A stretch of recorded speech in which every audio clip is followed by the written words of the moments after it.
Ela é paranaense, fonoaudióloga e gestora de potencial humano. Primeiramente, boa tarde. Boa tarde. Seja bem-vindo ao nosso programa, tudo bom? Uma alegria poder estar aqui com você. Eu que agradeço a sua presença em nosso programa. Primeiramente, gestora de potencial humano. Na verdade, é assim como trabalha gestão de potencial humano, o meu trabalho, com muitas formações e todas elas direcionadas para um único objetivo, que é potencializar o ser humano, seja na área artística, seja na área profissional, seja na área pessoal, ao seu nível máximo, dentro do seu perfil, dentro da sua qualificação, dentro da sua busca. É fazer com que as pessoas descubram os instrumentos, as capacidades que elas têm e possam chegar a um resultado que elas buscam na vida, né? Entendi. Tipo, dar um exemplo, uma pessoa introvertida passar a se comunicar um pouco melhor. Isso. Na verdade, eu trabalho em áreas distintas, como eu falei. Por exemplo, quando você trabalha essa gestão de potencial humano com um artista, você vai para essa linha da atuação do artista, que normalmente é teatro, TV, cinema, né? Ou cantores que estão lá no palco, né? Às vezes tem uma voz espetacular, canta bem, mas não tem uma presença de palco. Sim, quando a gente trabalha especificamente, tudo eu falo que depende do objetivo, o que é que a pessoa está buscando. Então a gente trabalha em cima daquilo que ela busca, com muitas ferramentas diferenciadas para ela atingir esse potencial, né? O que é comunicação love? Particularmente a primeira vez que eu escuto. Eu vi na pauta aqui, eu falei, fiquei curioso, eu vou fazer essa pergunta. Love é amor, agora comunicação do amor... Na verdade, as iniciais de alguns elementos que nós utilizamos e a gente chama de comunicação love. L de linguagem. Certo. O de olhos, porque os olhos comunicam muito. V de voz e E de expressões. Então não tem nenhum cupido no meio. Não. Na verdade, a comunicação love é todos esses elementos que agregam dentro do que a gente chama de uma comunicação de alta performance. Linguagem, Olhos, voz e expressões. Então aí já vem consecutivamente a minha próxima pergunta. Isso seria um pouco da linguagem corporal. Isso, as expressões, elas são todas, porque a gente diz assim, os olhos têm uma linguagem, dependendo de como você está olhando e para onde você olha, comunica. Os músculos da face, eles comunicam muito, né? E o corpo, com o seu gestual, com a sua forma de se comportar, tudo isso comunica. Então, dependendo de qual é o seu objetivo, o que você quer atingir, o que você quer que as pessoas leiam sobre aquilo que você está comunicando, você pode conscientemente trabalhar essas expressões ou você pode conscientemente eliminar algumas expressões que às vezes são excessivas. Sônia, nesse caso da expressão corporal, a gente consegue dominar ou chegar no nível de ter um autocontrole? Sim, com certeza. Exemplo, todo mundo vai fazer uma entrevista de trabalho, fica nítido na expressão corporal um nervosismo. Sim. Às vezes a gente consegue conter isso, segurar e transparecer uma calma, algo no sentido? Assim, nas entrevistas de trabalho, a gente vê esse desequilíbrio meio que geral, né? Nos olhos, na forma de falar, no corpo. Então, eu digo que eu trabalho muito associada à questão técnica em si, que é reestruturação anatômica, fisiológica, mas eu trabalho também com a questão da energia.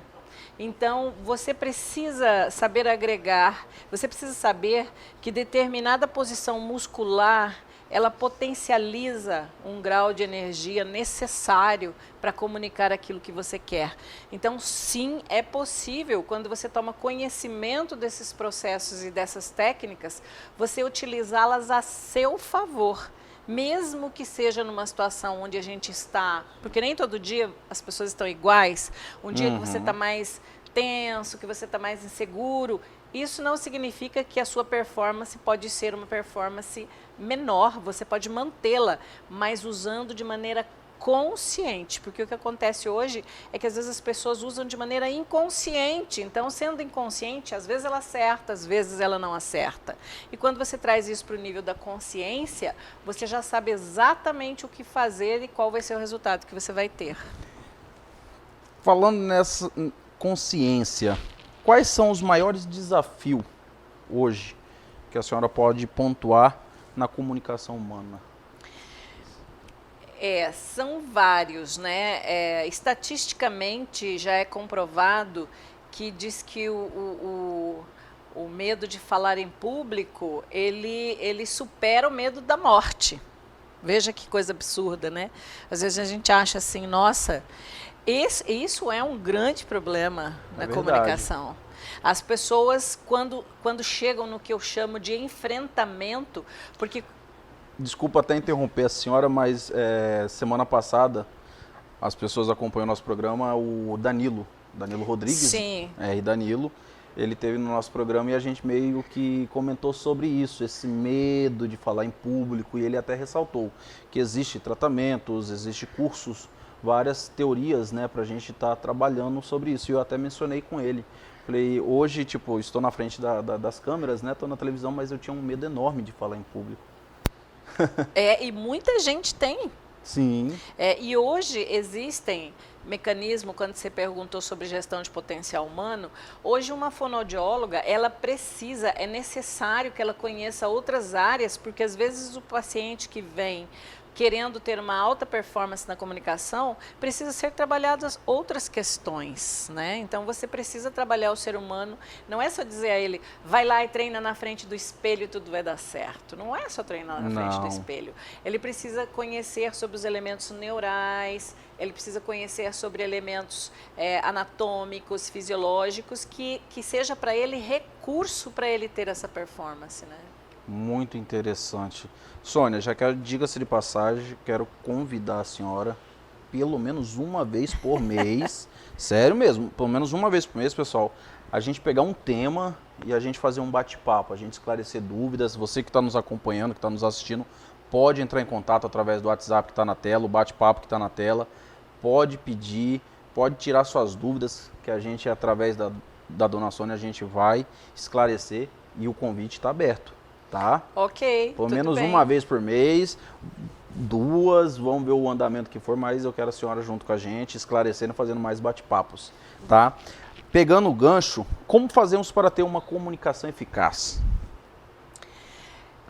Nós temos que olhar aquilo que eu disse, nós temos que ter a visão energética, anatômica, né? A comunicação eficaz, ela se dá através de vários elementos. A fonoaudiologia, ela divide a comunicação entre voz, fala e linguagem. Então, trabalhar o processo vocal, porque hoje já é sabido, já é estatisticamente comprovado, com pesquisas feitas em empresas, que a processo vocal, não é o lari, larará, que o pessoal faz em casa, ou é? O aquecimento vocal? Eu estou falando de... eu estou dizendo de timbre vocal, que é quando você fala, qual é o som que as pessoas ouvem de você.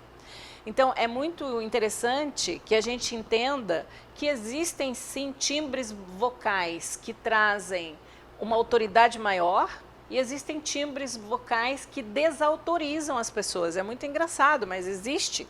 Desde que o mundo é mundo, se entende que um timbre de voz agudizado ou infantilizado, como a gente fala, oi, e aí, como vai? Esse timbre de voz, ele não empodera as pessoas, ele não traz autoridade. E um timbre de voz já mais estruturado, que a gente fala uma voz mais grave, essa traz autoridade. Então, as pessoas pensam que não é comum. Aí a gente vê muito, podemos dizer, muito cotidiano na criação de filhos, né? Pais e filhos, aquela coisa um pouco mais ruge na voz. Vai deitar, mais ou menos isso. A tonalidade da voz. A tonalidade da voz. Você conhece gente adulta que fala fino? Um ou outro. Mas tem muitos, viu? Sim, conheço, poucos, mas conheço. O que a demanda no consultório para mim é quando as pessoas dentro de uma empresa, elas estão subindo no cargo, elas sobem de cargo, chegam em chefia, em gerência, em coordenação de equipe, e elas procuram o consultório porque elas dizem assim, olha, as pessoas não estão levando a sério o que eu falo. E eu percebo que o timbre de voz dela é um timbre mais infantilizado. Então, inconscientemente, a gente tem de que um timbre infantilizado é uma pessoa que não tem muita segurança, não sabe muito bem o que está falando, não é assim? Exatamente. Isso é o inconsciente coletivo. Então, tem como a gente consertar ou agravar essa voz? Tem, usando procedimentos, usando manobras, usando técnicas que a pessoa vai usar como uma performance profissional. Deixando bem profissional. específico para as pessoas em casa, essa gravação de voz que a senhora fala não como que eu posso me referir? Não é a pessoa que fala fino que tem problema nas cordas vocais, é aquela pessoa que fala tipo meio que fanho, alguma coisa nesse sentido. Na postura da voz. Nós estamos falando de timbres que são mais... Não, porque é bom a gente ressaltar, porque às vezes tem pessoas que nos assistem e tem problemas, né? Às vezes fala um pouco fino por causa das cordas vocais mesmo e acha que pode ter um tratamento para engrossar a voz. Mas ela pode. Pode? Pode. Inteira aí, pessoal. Se a pessoa fala mais agudo, ela fala agudo porque ela já cresceu e é o formato da anatomia dela. Só que as pregas vocais, nós temos nuances de voz na região média, na região grave e na região aguda. Se essa pessoa fala mais na região aguda, eu, enquanto profissional, vou trabalhar para que ela fale mais na região grave. Então, ela vai tirar o tão agudo e ir para uma região mais grave. Tudo isso é treino, tudo é possível. Basta a determinação de cada um também, Isso, né? Eu não estou falando de extensão, que fique claro aqui, não é extensão de voz cantada. Que o pessoal às vezes chega no consultório e fala assim, eu quero cantar que nem os Chitãozinho Chororó, lá em cima. E ele não tem uma extensão de voz para chegar numa altura como o Chitãozinho, por exemplo. Então, no canto, a gente trabalha a voz dentro da estrutura da possibilidade dele. Da pessoa. Eu estou falando que cada uma tem as suas limitações. Isso. Estou dizendo que na voz falada é possível tirar uma voz muito estridente e colocá-la numa região mais satisfatória? Sim, é possível. Terapia neural. Me explica um pouquinho. Assim como eu tive uma mestra muito tempo atrás, quando eu comecei na área do canto, porque eu canto também, né? Até a gente conversou lá da época do seu avô. Sim. Eu cantava lá nos programas do Crespim naquela época. E eu tive uma mestra que ela dizia que o canto, ele começa na cabeça. Você começa a cantar aqui, não é aqui, na garganta. Então, quando a gente trabalha com esse processo neural, o que a gente faz? A gente trabalha manobras da programação neurolinguística, da hipnose, para que a pessoa tenha recursos neurais para atingir aquilo que ela deseja na sua performance sonora ou de comunicação. Muito interessante. Dona Sônia, nosso tempo é curto, bate-papo maravilhoso. Se a gente se estender aqui, eu acredito que tem para mais de mês, para mais de semana assunto. Mais uma vez, eu quero reforçar o convite, tá? A porta do programa vai estar sempre de braços abertos para a senhora. Quero que a senhora volte mais vezes, a gente vai pegar temas. Vocês que estão nos assistindo, deixe seu feedback. Crispim, eu quero que ela fale um pouco mais sobre terapia neural, quero que ela fale mais sobre o Love e tal. Pode mandar sua sugestão, a gente vai... As dúvidas, As dúvidas, que a gente vai pegar alguns programas específicos. Claro, se a senhora aceitar o convite. Com certeza. Podem pedir as dúvidas que a gente responde. E para quem está nos assistindo, eu quero que a senhora tenha uma clínica aqui em Cuiabá, né? Eu tenho um consultório em Várzea Grande. Várzea Grande. Uhum. Para quem está nos assistindo, que quiser tirar mais alguma dúvida especificamente, ou quiser fazer uma consulta, como que eles chegam até a senhora, telefone, endereço, essa câmera está totalmente a senhora, fique à vontade. Ok. Creio que hoje, com o advento do Facebook, né? É só entrar lá que tem a nossa comunicação, pode falar conosco. Eu estou sempre à disposição para dúvidas, para as pessoas que querem fazer algumas avaliações, trabalhar essa alta performance na comunicação. Então, podem entrar em contato. Sônia Mazeto no Face, no Instagram. Mazeto. M-A-Z-E-2-T-O. Isso. Muito obrigado. Grata eu.